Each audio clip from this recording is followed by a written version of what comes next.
तो नमस्ते भाई लोग, स्वागत बता रहे लोग के हमारे यूट्यूब चैनल RS फिल्मिक पर। तो आज हम बात करे वाला बनी एगो नया भोजपुरी मूवी के बारे में, जेकर अभी पोस्टर हाल ही में रिलीज भइले खटे, फर्स्ट लुक पोस्टर। वह मूवी के बारे में आज बात करे वाला बनी, जो मूवी के नाम बाटे डीजे खेसारी। तो जैसे कि तू लोग ये मूवी के टाइटल के नाम से ही जान सकता लोग कि मूवी के टाइटल के नाम बाटे डीजे खेसारी, यानी कि मूवी में हमनी के लीड रोल में खेसारी लाल यादव हमनी के देखे के मिली हन।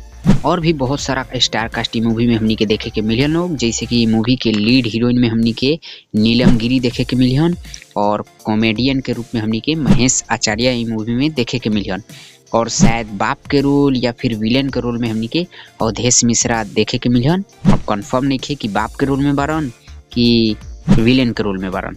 और ई मूवी के स्टोरी के बारे में ऐसा बतावल जाता है कि मूवी में स्टोरी हमनी के एगो फुल्ली कॉमेडी ड्रामा और एंटरटेनर वाला मूवी होखे वाली बिया।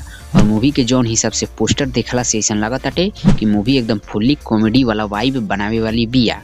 और मूवी में पोस्टर के देखला के हिसाब से मूवी के स्टोरी के अंदाजा ई लगता कि मूवी में हमनी के शायद खेसारी लाल एगो सिंगर हुई हन, यानी कि गायक, और वो भी गांव देहात के, जिकर शायद गायक बने के बहुत बड़ा सपना होखी, जो उनके अपन सपना के पूरा करे खातिर वो छोटा छोटा अपन जुगाड़ लगा के अपन सिंगिंग के शुरुआत करत होखी। वैसे ने कुछ ही मूवी में हमनी के स्टोरी देखे के मिली, जेकरा में कॉमेडी और ड्रामा साथ में मर्ज करके देखे के मिली, जो कि बहुत ही अच्छा कॉन्सेप्ट बाटे। बस बढ़िया से डायरेक्टर साहब प्रेजेंट कर दे बस।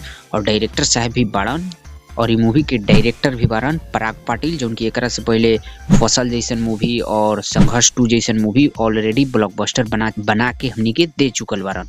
तो कुल मिला के बात करी तो मूवी के फर्स्ट लुक पोस्टर हमरा ठीक ठाक ही लगला खटे, मतलब कि कॉमेडी वाला वाइब बनावे वाला बाटे। बाकी मूवी के टीजर और ट्रेलर और भी सारा प्रमोशनल मटेरियल हमनी के बहुत ही जल्द देखे के मिली। शायद ये मूवी के हमनी के ग्लोबल म्यूजिक जंक्शन के यूट्यूब चैनल पर मूवी के हमनी के टीजर या फिर ट्रेलर देखे के मिली। बाकी तोहरा लोग के मूवी के मतलब कि डीजे खेसारी के मूवी के फर्स्ट लुक पोस्टर कैसन लगला खटे, कमेंट बॉक्स में जरूर बताइए लोग। और ऐसे भोजपुरी लैंग्वेज में तोहरा लोग के रिव्यू वाला वीडियो और न्यूज़ वाला वीडियो देखे खातिर हमारे चैनल के सब्सक्राइब कर लिहा। मिलता नहीं नेक्स्ट वीडियो में।